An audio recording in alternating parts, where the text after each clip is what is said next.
架車由2007年尾啦，到而家啦，佢同盧筍鬥咗好多代啦，咁啊，跟住去到呢一架一出，其實出咗204先嘅，跟住再出一架叫做 RAR， 話再輕都60K， 跟住個 brake 又 upgrade，suspension 又改咗成，咁直情哇，覺得呢架嘢係好正好正，即係睇下有冇機會就一定要買佢翻嚟咁樣。其實如果佢廠本身咧都仲可以有 upgrade 件可以加嘅，咁我就揀咗佢個塔頂膠啦，跟住有個尾蝦鬚啦，咁張凳啦，同埋條死氣喉。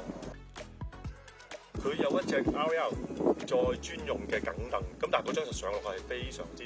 方便。我諗過咁樣，所以先至再換呢種啦。呢隻就方便啲上落。我揸過3代嘅 Legacy 啊，因為同埋我喺 Subaru 做嘅，咁所以我啲 STi 我全部都試過晒。咁佢比一般嘅 Subaru， 就算去 STi， 無論個油門反應啊、整體操控啊、軚感啊，同埋佢又好輕身，所以咧嗰個全部嘢個反應係另一個層次嘅。最着迷真係佢個操控，即係其實咧講真你話而家相比而家啲馬力嘅，比而家啲車咁啊，夠而家啲車大嘅。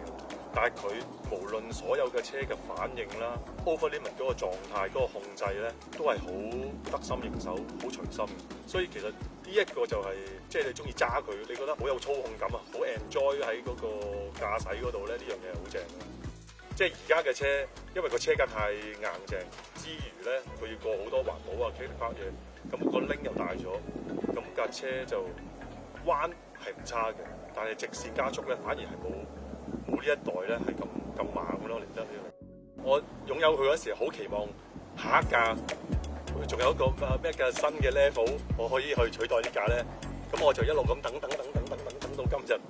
直至到你而家見到我呢度揸緊呢架車就係咁解。即係真係講真，真係未有車會令我好有心動，就唔要呢架，買架新嘅嗰架咯。希望新嘅 Subaru 新 engine 之後會有架再精彩啲嘅車出現。